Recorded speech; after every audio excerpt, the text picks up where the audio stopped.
All right, everyone. The title of my talk is indeed Black Ops of PKI. I think I owe everyone an apology for not having the talk title in the DEFCON description.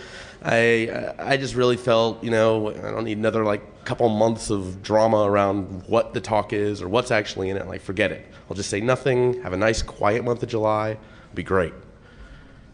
Anyway, so hi, I'm Dan.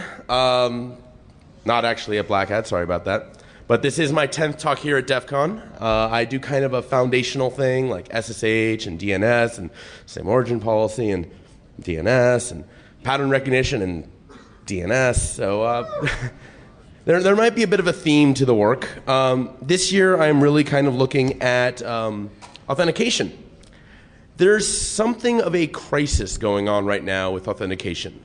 Vulnerabilities and ODay get all the press, but according to the actual data, 60% of actual real-world compromises, not vulns, not ODay, but just no passwords, bad passwords, default passwords, stolen passwords, my passwords.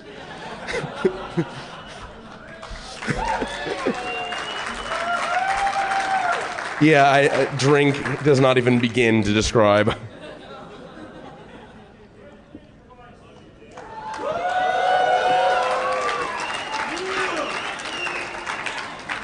Fail.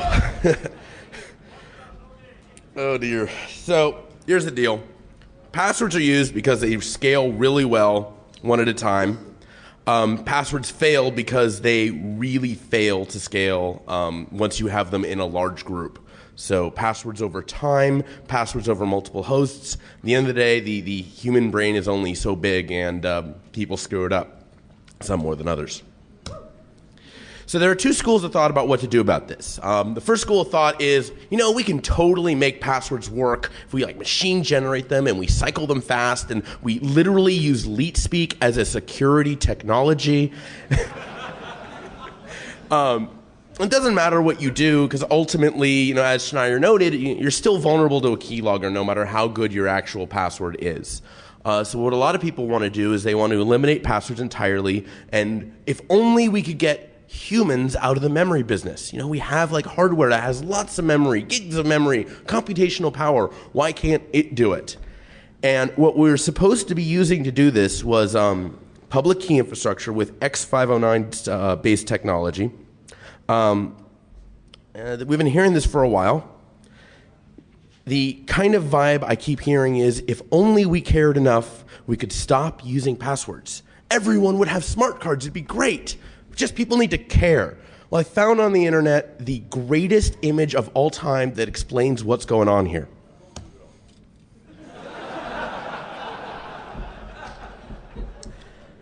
The only description I can come up for this photo is if we just had a big enough Care Bear, we could totally ride this pony.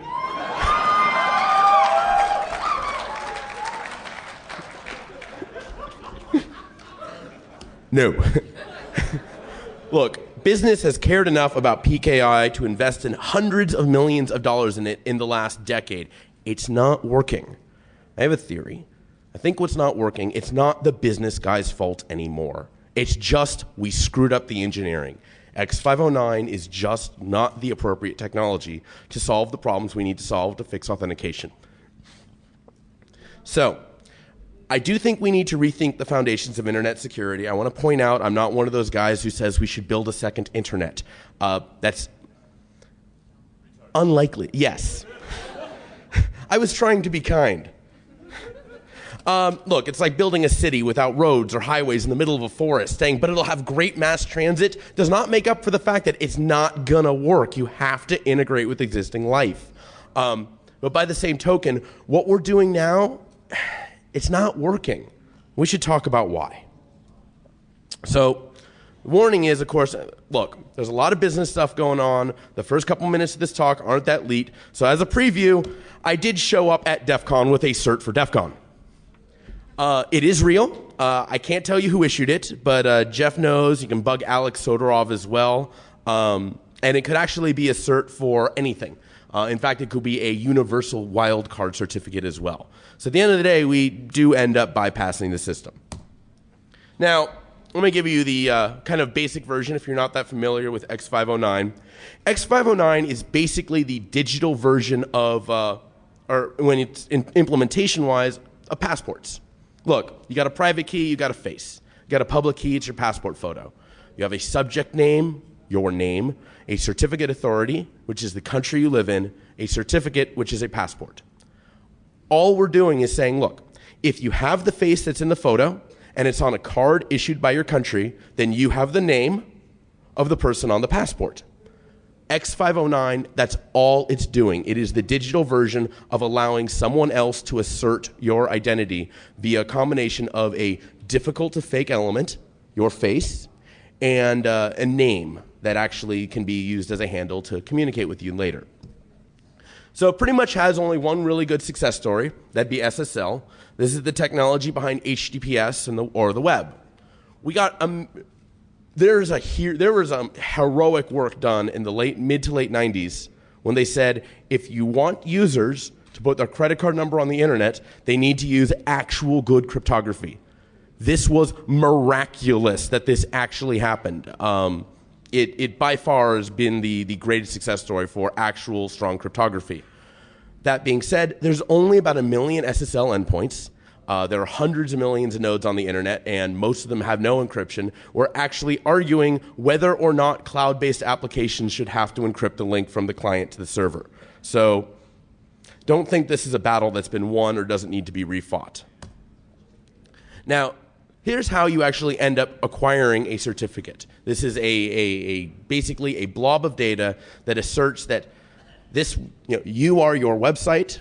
So you have a certificate for a website, www.defcon.org. This is a cryptographic assertion that you are indeed talking to DEFCON. Well, the first thing that happens with getting a certificate is you got to go to DNS. Everyone always forgets this phase, but at some point, Jeff Moss had to go get a certificate had to go get a domain name of www.defcon.org. And when he did that, he actually registered himself as the administrative contact for DEFCON. Next step is to generate a public and a private key pair.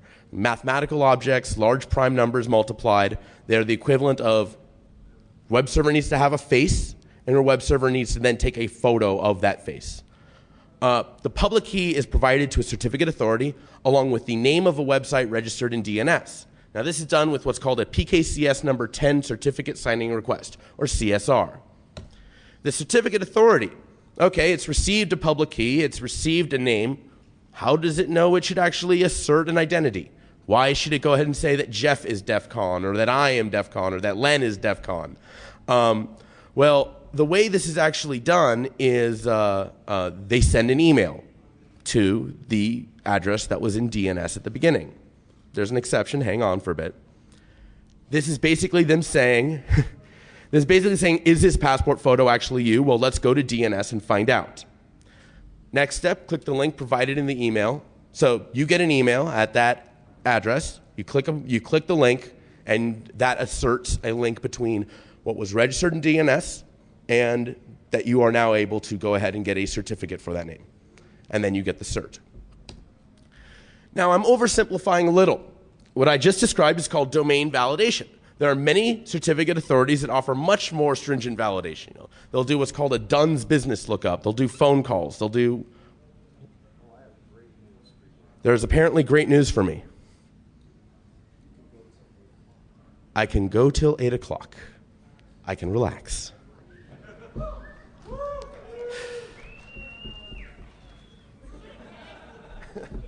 All right. But I have no beer.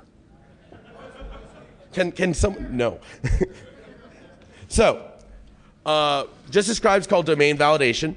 There are certificate authorities that are much more paranoid about actually issuing a certificate because they're basically vouching for you. They're saying, yeah, you are DEFCON, you are Yahoo, you are whatever, and we're going to do serious lookups. We're going to use a Dunn's business lookup. We're going to call you. We're going to send a lawyer to your house to take a blood sample, But it doesn't matter.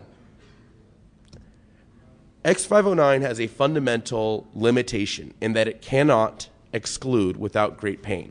Now, what do I mean by that? There are dozens and dozens of certificate authorities out there that are trusted by everyone. All of them can issue names, even if someone else, all of them can issue certificates for a name, even if some other one of them already has. There is no exclusion. So this is the direct equivalent of Zimbabwe being able to issue American passports. I'm not saying I have a problem with Zimbabwe, but I'd like America to be the only one who can issue an American passport. I'm just saying. So even if your CA runs you through the ringer, that doesn't mean that every other one will. The security of the whole of any X.509 derived system is equal to the security of the weakest link. Unfortunately, anything more is security theater. So there are many good, many responsible, very responsive CAs out there. X.509 does not allow the good CAs to offer a better product than the not so good ones. The technical term, this is a race to the bottom. But now let's look at DNS. DNS, by complete contrast, is very good at excluding. The root. First off, there's one root. Not 50, not 100, there's one root. There's a classic quote about certificate authorities where the CA system is only as secure as the money they refuse to take. The root will not actually take your money. You can't register something in the root. They are an adjunct to the state system, and you can't just buy yourself a country. So that's just the reality of it. So the first level, very exclusionary, very good. The second level, the registries.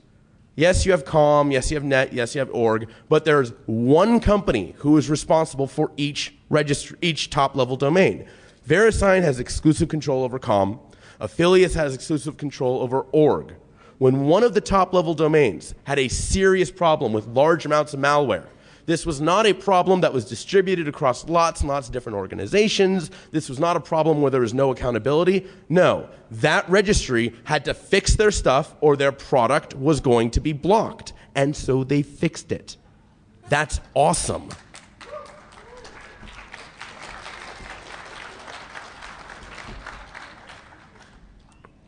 The third thing that the DNS system has, which is very elegant, look, we have these things called registrars. These are the actual companies that you interact with when you're trying to put something into DNS. If I register www.docsparrow.com through Network Solutions, they have exclusive control over my domain. If they screw up, if I decide they're not very good, I can go ahead and move that domain over to Enom or over to any of another bunch of companies. And Network Solutions, I'm no longer exposed to whatever vulnerabilities they might have. Look, this is the ability for me to manage my risk.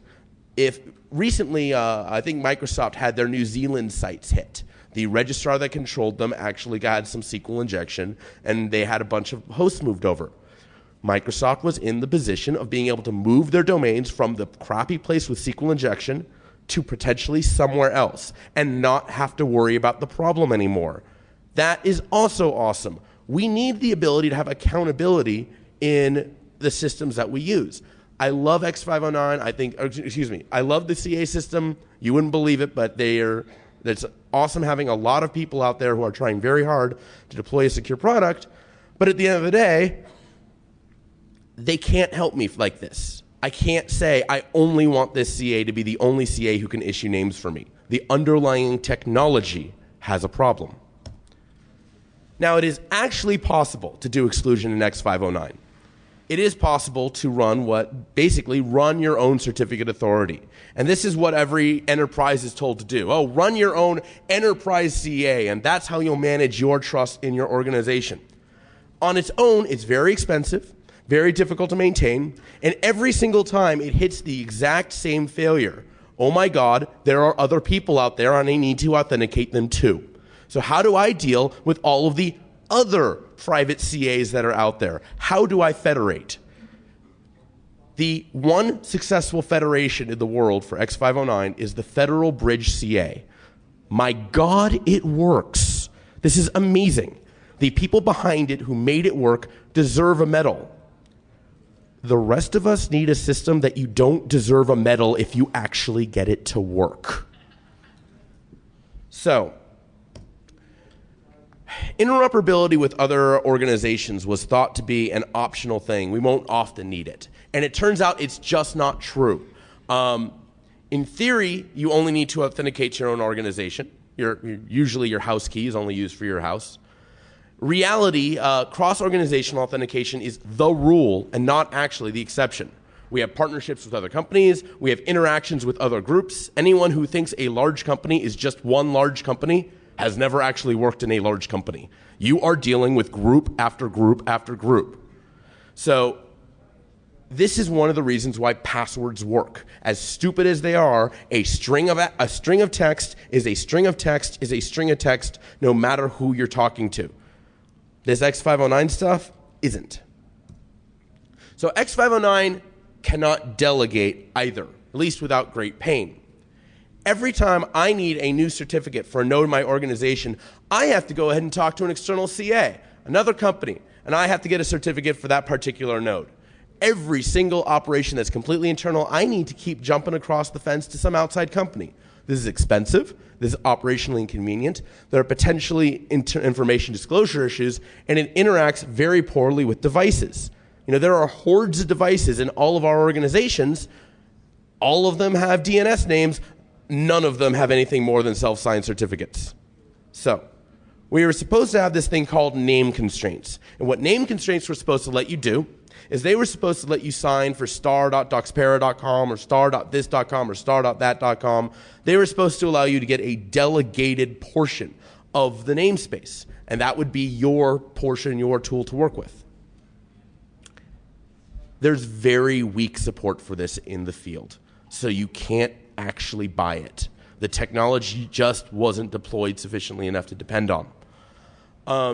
Now, there's another option you could do. You could get a wildcard certificate, get one certificate, same certificate for all of star.doxpera.com, and now you put this same crypto key on every device in your organization. That sucks. That is a technological limitation that is just fail. DNS delegates fine. The root delegates to VeriSign for COM. COM delegates to my servers for doxpera.com. I do whatever the hell I want in doxpera.com. I don't have to talk to other organizations. That is why all my devices are in DNS and very few of them are in SSL X.509. Now, it is in fact possible to delegate X.509. There is serious demand. Here's what happens consistently. You have a company, they spend a couple $1 million or some absurd amount of money on their own internal certificate authority, and then they find they don't work with anybody else. They say, what do we need to be able to work with everybody else? And CAs come back and they say, well, you kind of just have to come talk to our website. Company's like, no, we want our certificate authority to work with other companies.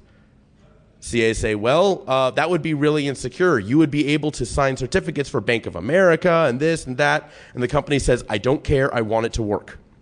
So the CA says, fine, sign a contract promising you won't abuse the big magic cert and we'll just give it to you. I promise is not an acceptable security policy.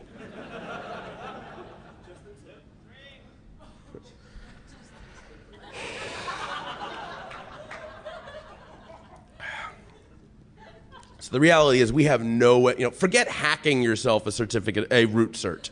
You can just buy one. It's not that the companies don't take security seriously. It's that the underlying technology forces this particular failure mode. So 2008 was not a good year for this system. Mike Zussman did a whole bunch of work against production certificate authorities, bypassed Komodo's security check by claiming that he had this really cool internal server called www.live.com. Thus, it wasn't subject to validation checks. Also bypassed StartCom's checks with some web bug. Well, I broke it as well. As I told you, SSL ultimately takes a dependency back on DNS, and we know how that ended up. But interestingly enough, Avi Pilosov actually, he did his whole thing with BGP last year. And so he showed that he could actually sniff arbitrary traffic from arbitrary locations on the internet if he had ISP level access. Well, that means he can sniff SSL validation emails as well. So he wins. But the big hack last year was Stevens Soderov versus MD5. And what their trick did was pretty cool. When a certificate authority or country deems you worthy of a certificate or passport, it signs, creates a passport with a hologram, your public key, your photo. Now, signing requires 2 steps. First, it requires securely hashing the certificate. This is summarizing it to a small number of bits. A hash is considered secure if it's difficult to find 2 files with the same hash. Secondly, once you have this summary of bits, that's what you go ahead and sign with a certificate authority's private key. So it is actually the summary that, like a photo is a summary of your actual face. That's what the signing is, sticking a hologram on top of it. Now, the problem was that Rapid SSL, one of the CAs out there, was using MD5 as its hashing algorithm. Now, MD5 is not secure. We've known this since 1996. We're still using it. So Stevens and Lenstra actually went ahead and created what was called a chosen prefix collision attack. Now, in this attack, given 2 different beginnings, they were able to create a blob that if you attached it to both of these beginnings, which could be anything, would cause them to unify into the same hash, into the same summary. So the attack was that they had a certificate authority sign a certificate that looked completely innocent. It was a completely valid certificate for some very long domain name that Stevens and Soderov had. Soderov then went ahead and shifted out the innocent content, replaced it with an intermediate certificate that could sign for anything, replaced it with a God cert, if you will. And because of the chosen prefix attack, the summary of the innocent version was equal to the summary of the God cert. Doing this also required some really interesting timing work to get the serial number of the CA also correctly predicted. Now, there's more where that came from. Finally, we can actually talk about the actual security data. There's more where this came from. Turns out X.509 is really, really fragile. At pretty much every depth that it's examined, pretty serious ambiguities and risks are found. Consider hashing functions. We all know at this point that MD5 is a valid signing algorithm for X.509 certificates. What you may not be aware of is that MD2 is also supported. MD2 is a predecessor function to MD5, now known to be even less secure than MD5. If a certificate happens to be signed with MD2 RSA, everything except the new TLS will accept it. Now, this shouldn't matter. Stevens and Soderov required a certificate authority to actively sign specially formed blobs with MD5 RSA in order to exploit the insecurity of MD5. There's nothing signing with MD2 RSA anymore. There hasn't been for like 8 years, so everything should be okay, right? Well, I have a theory. I call it the final destination theory of cryptographic vulnerabilities. Now, here's how it works. Crypto vulns tend to be subtle, telegraphed years, maybe even decades in advance. We don't know when they'll burn us. We don't know how they'll burn us. We're pretty sure we're going to get burned.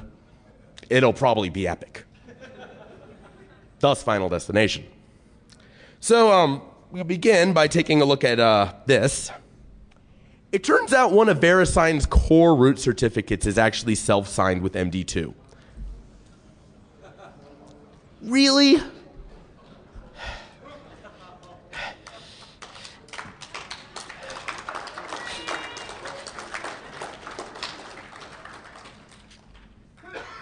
was 1996. We were young, we needed the bits. We really didn't do security very well in the 90s. Let's talk about why this matters, because this is not obviously going to lead to a problem. This is a self-signature. This is a self-signature in a root certificate. The signature means nothing, or at least approximately nothing. Len Sassman and I have an argument about whether it actually means nothing. But here's the deal. In normal X.509, your public key and subject name are signed because by somebody else. This is an assertion by somebody else that you have a particular identity. When you have a self-signed signature, you're saying, I am me, and I can prove it because I say I am me. This means nothing. This has no actual security implication. The only reason we can, I think this is there, is because parsing libraries from the 90s really wanted to see a certificate there. And so they put one there. Why sign with MD2? Turns out it was the 90s. You know? According to Peter Gutman, it may have just been that was the only thing they could get their hardware, their magic hardware to do, thus proving the general rule of hardware. Hardware sucks. RFC 2313 actually says MD2 is the slowest of the three and thus the most conservative. Not exactly what it's saying, but it's pretty close to if it's slow, that means it must be secure. So, on the subject of insecure hashes, there are many ways a hash can fail. There's collision attacks, where you can generate two things immediately that have the same hash. That happened in 2005. This is what Xiaoyun Wang did. There were the chosen prefix collisions, creating something that, when appended to two things with different hashes, causes them to have the same hash. This is what Stevens and Soderov did, and worked very well. There's a third class of attack, and this is called preimage attacks. Preimage attacks say, given a hash, create something new with that hash. In other words, hi, I've got this summary from 1996. Create something with this exact same summary. SHA-1, you can't do this, at least with no attacks that are being found. MD5, you can't do this. MD4, you can't do this. MD2 is starting to be another story. Here's what you do. This is the actual implementation of the attack. You generate the God cert. You generate a new intermediate certificate that can sign for anything. That's nice. You know, it's got to chain back to a root. Something has to assert it is valid, or the fact that it's a God cert means nothing. It's just a pile of bits. There's no meaning attached. Well, what we're going to do is we're going to give our intermediate certificate the same MD2 hash as the actual root. That means we can take the self-signature on the root, the self-signature that has at least almost no legitimate reason to be there, and we can give it a use. We can make it the signature on our faked intermediate. We can make it better. So now the intermediate appears to be signed by the root. It has the root signature across the same MD2 hash. You have two certificates in a row with the same signature and the same hash. Works very well. Does depend on there actually being an MD2 preimage attack. Is there one? There will be. In 2004, the complexity of doing this was 2 to the 104. In 2005, the complexity of doing this was 2 to the 97. In 2008, Soren S. Thompson found an attack with 2 to the 73 complexity. Now, our best computations right now are at around 2 to the 63 complexity. There's a trend going on. I actually went ahead and visualized the trend.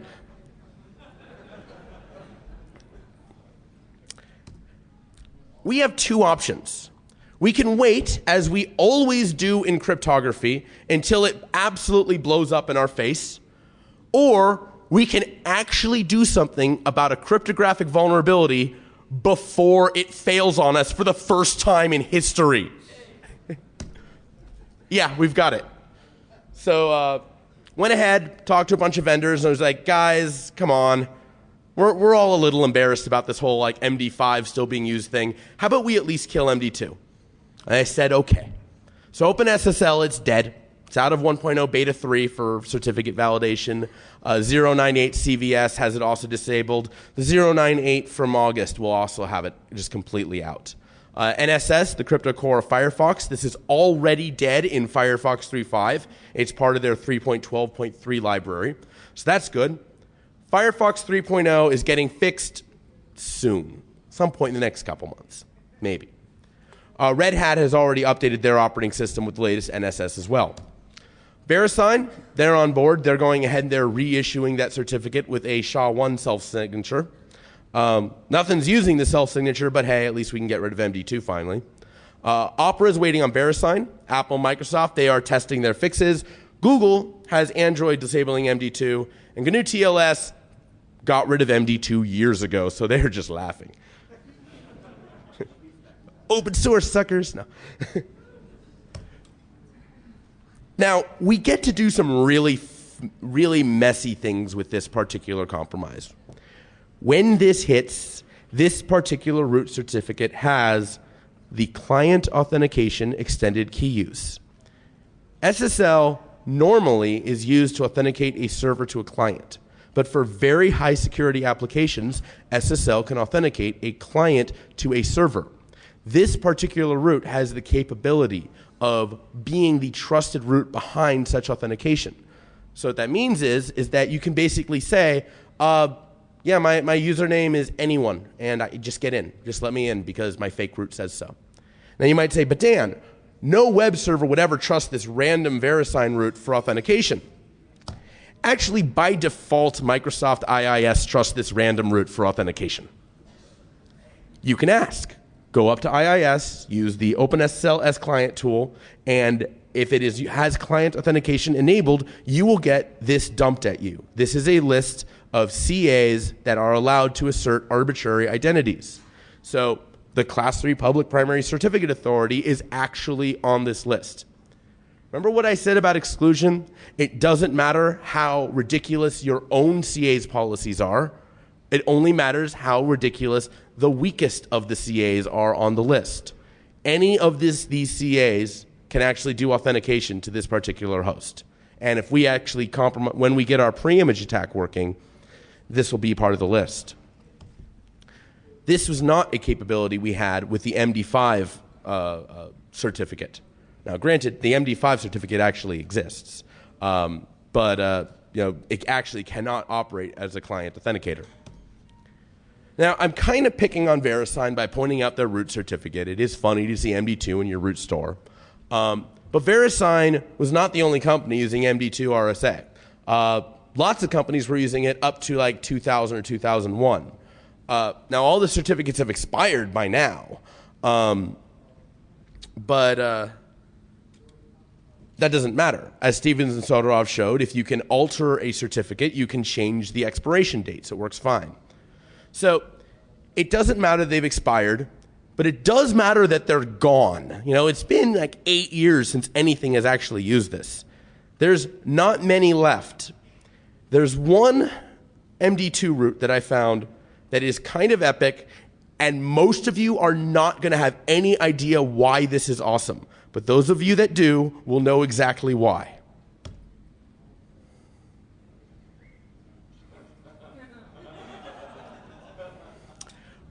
Rubicon, this is not Rubicon, this is not, so there was a few years back one conference where the attendees, one hacker conference where the attendees were let out with their hands behind their back. That conference was Rubicon. It is rather amusing that that was one of the few MD2 certs that I found that could still be used. So does this need to be fixed immediately? No, it needs to be addressed, but we don't need to panic. I went to talk to Bart Pernille over at the University of Leuven. He's Len Sassman's advisor. Len was working with me at the beginning of this and has been a great support throughout. So his response was, there's not likely to be a public pre-image attack of less than 2 to the 63 complexity within the next 6 months, even with this knowledge dispersed. So I said, cool. Told the companies we don't need to pull the emergency sync button. Relax, let's actually fix the bug, but we don't have to fix it in some kind of crazy thing like we did last year. I guess my friendly request, which would be kind of lame to do, but I'll do it anyway, please try not to break MD2 completely in the next 6 months. Is that you and Wang? Please? It is an offline attack, though, so it's not the sort of thing that would actually lead to a lot of traffic showing up at certificate authorities. It can be done, stick 20 grad students in a room for 6 months. So, do you have something you need to say? Oh. There are S-MIME deployments using MD2. Apparently there are MD2 shows up in S-MIME email encryption. The other certificate party that was happening late night. Ouch. Crap. Okay. I'm going to drink for them. All right. So, manipulating existing certificate authorities. How do we do that? The MD2 attack has no link to present-day certificate authority operations. VeriSign has not done anything operationally with MD2 for years. Is it possible to bypass protections in present-day certificate authority operations? Well, you got to consider this is the quote that actually spawned this entire talk from Meredith L. Patterson. I'm going to go home and figure out the precise grammar of a certificate and see just what I can put in there. I'm like, that's a very interesting thing you just said to me, Meredith. Because there are two kinds of parsing vulnerabilities. There are those that cause a system to misuse memory. Those would be your traditional exploits. And then there are bugs that cause a system to parse a different message than was intended. Those would be what we call semantic exploits. It doesn't crash, it just reads the wrong thing. Now, you've got to realize there's some semantics going on here with a certificate. A certificate authority and a browser are talking to one another. They are saying, the CA is saying, browser, I tell you that this public key is linked to that subject name. And the browser has to hear, CA, I hear that this public key is linked to this subject name, and it has to be the same name. What if it isn't? That'd be bad. That would mean a CA would assert one name and the browser would see another. So how do we know that this is what the CA says is what the browser hears? Well, there is a field called language theoretic security that attempts to explore this sort of semantic question. This is formalized by the other guys on this talk, Patterson and Sassman, and it describes how to build parsers that will always parse the same message in the same way. Now, I know you're thinking, shouldn't we just be able to take this for granted? How much code is different? How much does code become different in C when you pipe it into different C compilers? Same kind of crap. Same message, different parse tree, different output. This work was actually first used in 2005. They actually built a system called Dejector for eliminating or at least dramatically reducing SQL injection attacks. X.509 was developed a long time before such formal validation models, and it shows. So let's walk through the CA pipeline. The user generates their public and private key, submits it in the PKCS10 certificates signing request. Now, there's lots of crap in this request. There's a country, a state, a city, an organizational unit. The only thing the browser cares about is the CN, the common name. If a CA approves of a common name, it can do one of two things. It can do the more secure thing, where it generates a certificate with only the elements that have actually been validated, so by actually making the DNS request. This is what's called scrubbing. And that would be the secure thing to do. The easy thing to do is to just say, okay, everything looks good, and sign the subject name as it sits. This is actually what OpenSSL makes very, very natural. There are three ways of using OpenSSL to build a CA. You can simply sign whatever request comes in and then see if you like the output. And they actually, from their command line, will output a nice string for you to audit. You can dump the request to text and then parse that. And that goes ahead and has its nice line that you parse with the subject. Or you can go ahead and dump the generated certificate and then see, here's your CN and see if you like that. Now, there's a pretty obvious thing you can do straight out, which is, well, if there are strings, we can just inject the appropriate strings to make it look like a new CN is there. So this is the organization string, organization name, and then we're going to have it have the printable string badguyinc/CN equals www.badguy.com. So now, when the CA does their dump, what they get is signature OK, subject equals O equals badguyinc, and then this injected /CN equals www.badguy.com. Now, OpenSSL has 4 modes for emitting text. It is clearly meant to have its text processed. All of the non-default modes are secure.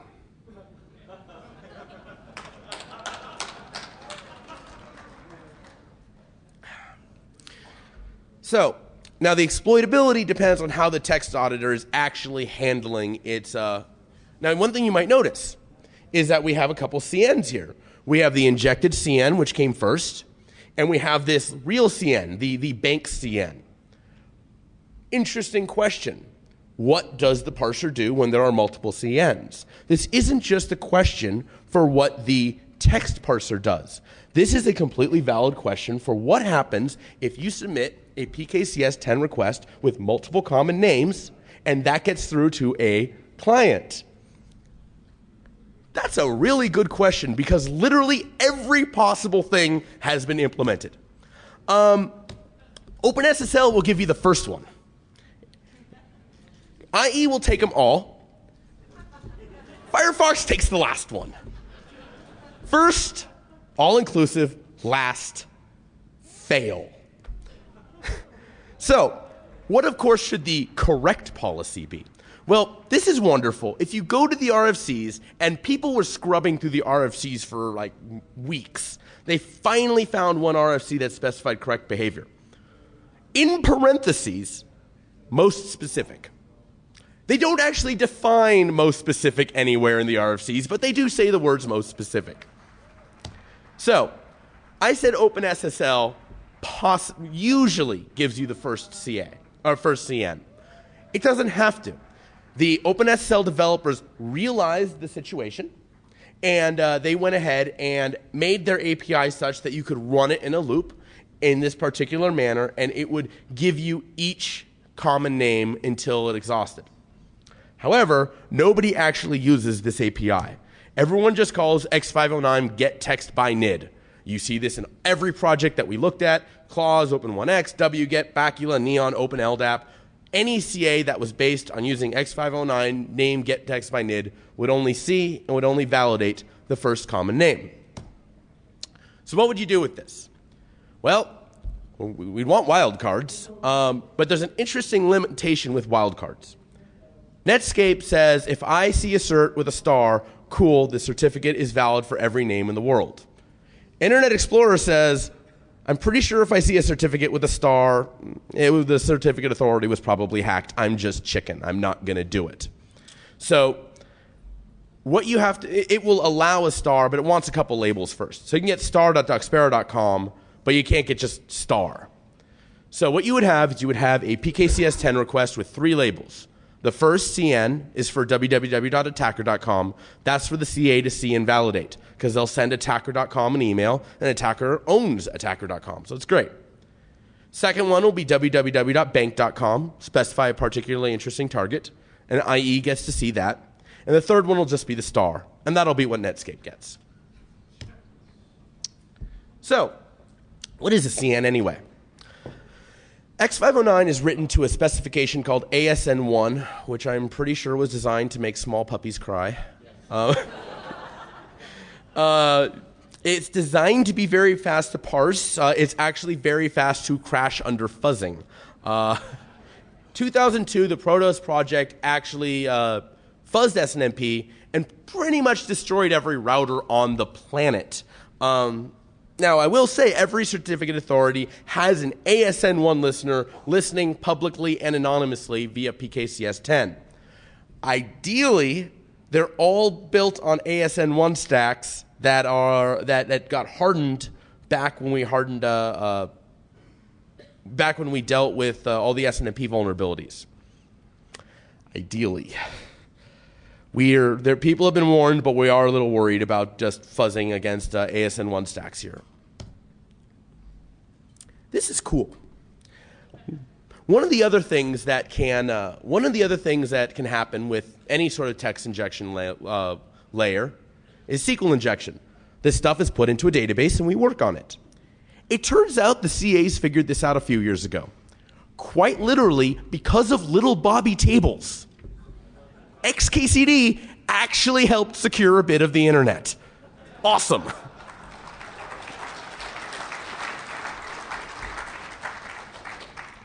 Apparently, after Little Bobby Tables came out, a lot of people were introduced to SQL injection by that comic strip. And the certificate authority guys were like, you know, we could totally get something with a common name of drop the entire certificate database. We should do something about that. So I thought that was kind of cool. Cheers for XKCD. Now, this is cool. In ASN1, common name, that's the nice handle. That's what we speak as English speakers. But language is hard, and localization is difficult. Not everyone knows what common name means. If you're a Chinese speaker, you have no idea. So what ASN1 does is it actually has all of these what are called object identifiers identified by number. So say instead of common name, it's 2.5.4.3. It's a hierarchical namespace. Now, what does this actually look like on the wire? What are the actual bytes? Well, there's something called ASN1 BER, Basic Encoding Rules. And this is a tag length value file format. Very simple introduction. You have an OID, which means your first byte is 6. And so if you have a tag, 6, length, some number of bytes, and there are like 3 different ways of encoding the number of bytes because it's ASN1 and it hates you. The actual numbers are encoded in base 128. So this is how it works. If you have just a 06, that means the number is 6, and then there's a period after. If it's 86, means the number is still 6, but this is one digit of a multi-digit number, with each digit being in base 128. So 86 is 6, and there's another digit coming. And it's big endian if you're curious. So let's look at a simple OID. 2543 is 6, which is the object identifier, 3, length 3. 25 is encoded as a 55 because they're trying to save a byte. And then 4 is just 4, and 3 is 3. So 6, 3, 55, 4, 3. Very nice, very simple. Get a little more complicated. Let's do 1, 2, 8, 40, 113, 549, 111. That'd be RSA encryption. Okay, well, tag is 6, length is 9. Now you have a value of 2A, which is 1.2. 8648.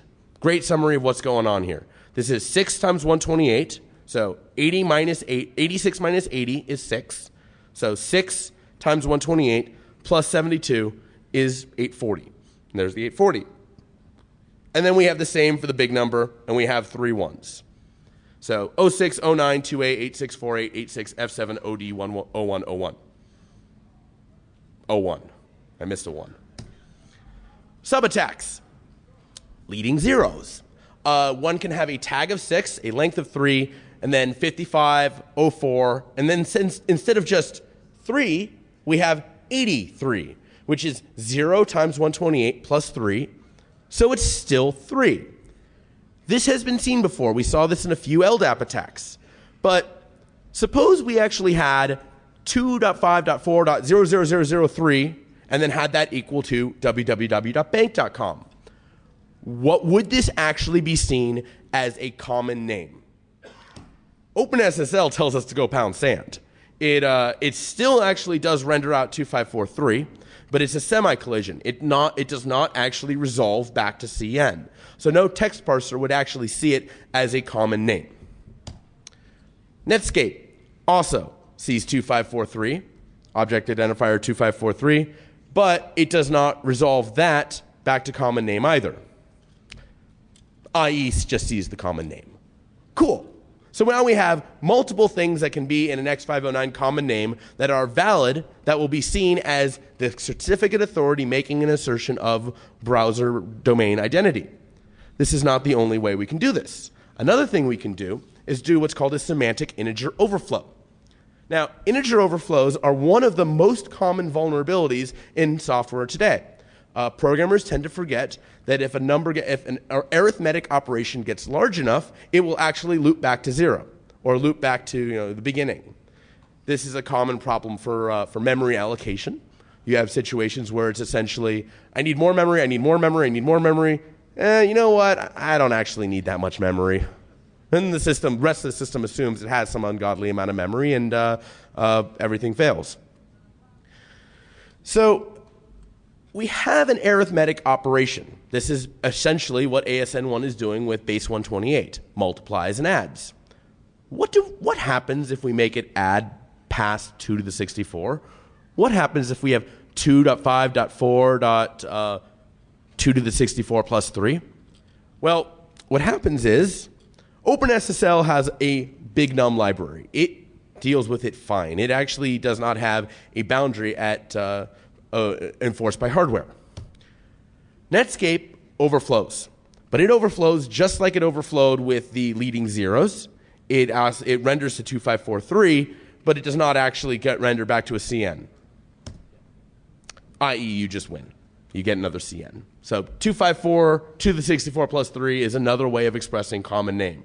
I want to point out one of the reasons we had ASN1 do it this way is because they didn't want to have to worry about canonicalization. They're like, look, there's uppercase common name, lowercase common name, all sorts of spaces and tabs. Why don't we just have a numeric representation of a number, and that grammatically will be simple?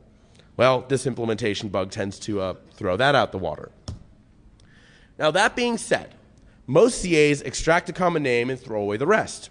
Well, good. Is there anything malicious that we could get into a common name?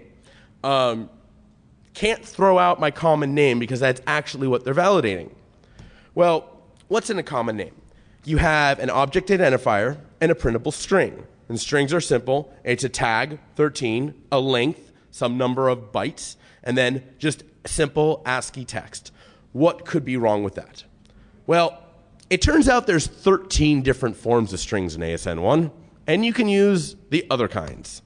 Two of the really interesting ones are BMP strings, which are a variant of UTF-16, a Unicode variant. Or then there's Unicode string, which is 4-byte Unicode. It's UTF-32. That means when I'm saying 2-byte and 4-byte, I mean saying 2 bytes per character or 4 bytes per character. Now, why is this interesting? Well, first off, there's a trivial read AV in OpenSSL's PKCS10 parser. There's nothing more fun than messing around with an ASN1 editor by hand and then seeing, oh, well, it just crashed. I wonder if this is exploitable. Turns out it's not. But here's what was happening. They were saying, we are going to advance through this string until we hit the exact byte where we are at the end of the string. And then if they had a 4-byte character, they would advance 4 bytes.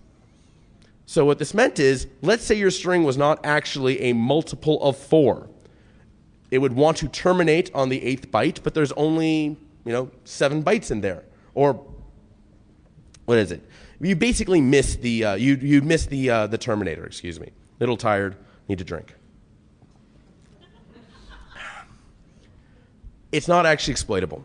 You miss the terminator, but you don't actually write any memory after missing the terminator. So it just reads off into a guard page, and you have no fun.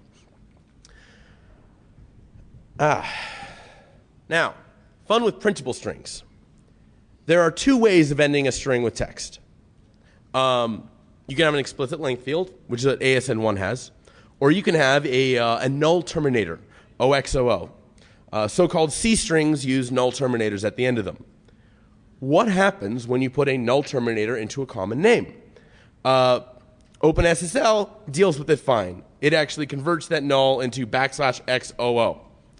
So you end up with, say, www.defcon.org /x00www.oxoo.com.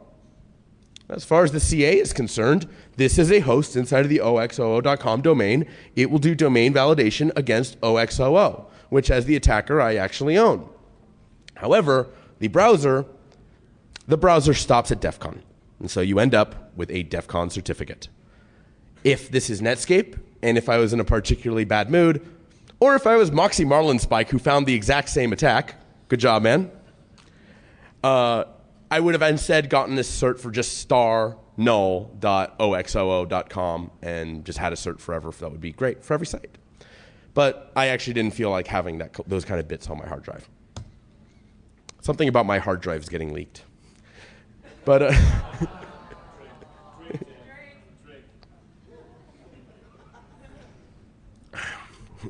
I still owe a beer.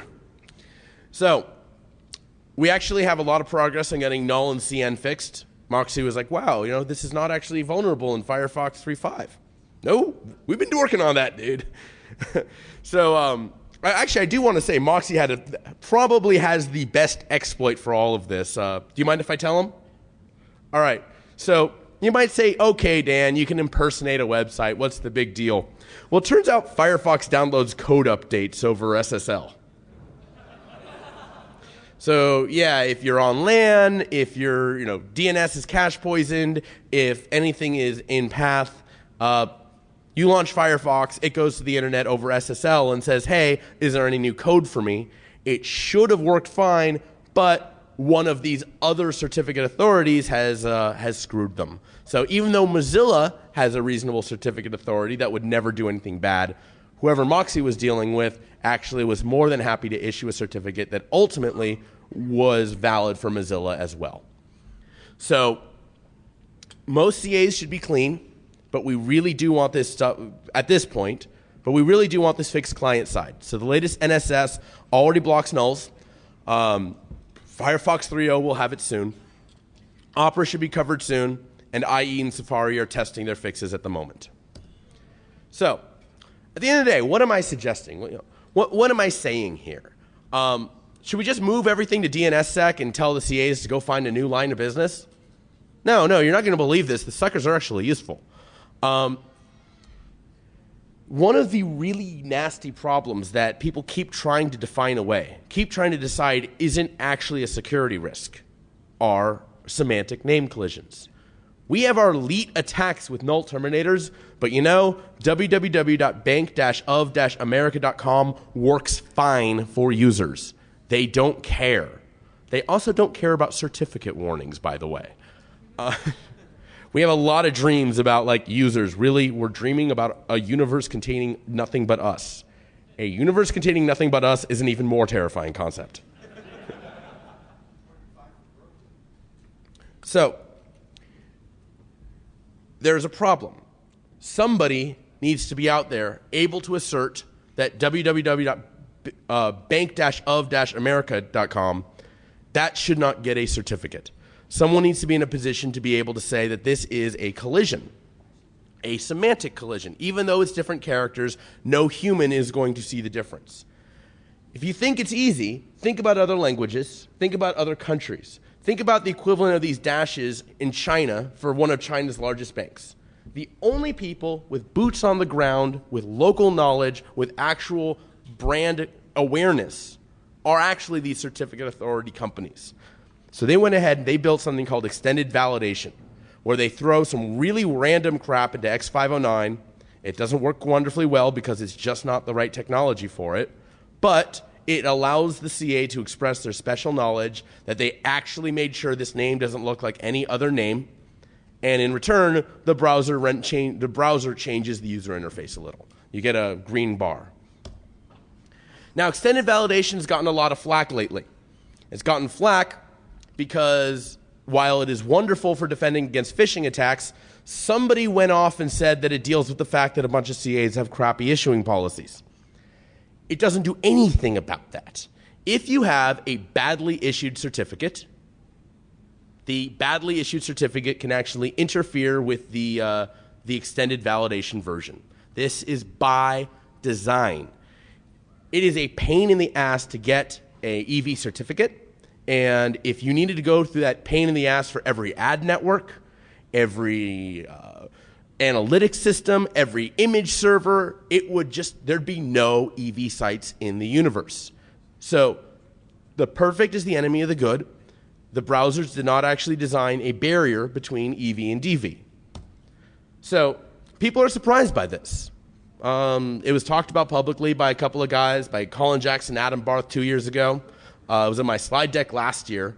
Some CAs really did get out of sync, though. They ran their mouth. They said, no one could ever exploit this. And so Mike Zussman and Alexander Sotorov actually did some really cool demos with exploiting that lack of a security boundary. But there is no security boundary, so there can't be. So what do? We do need to get the damn DNS root signed. Sorry, it has to happen. It will spawn a bunch of development where we can start using the really nice traits of DNS. We can start using the really nice traits of DNS to exclude insecure suppliers and to delegate authority effectively. We bootstrap other protocols from SSH to IPsec to PGP to SSL. We put the hash of all of these certificates in DNS. And now consider, since DNSSEC inherits DNS's exclusivity, you still have a cert. It still has the X.509 GUI. It still gets to say extended validation, but other certificates will not work. The DV certs from every other vendor will actually be excluded. So you will have the best of both worlds. You will have the certificate authority being able to use the actual useful content they bring to the table, or you can the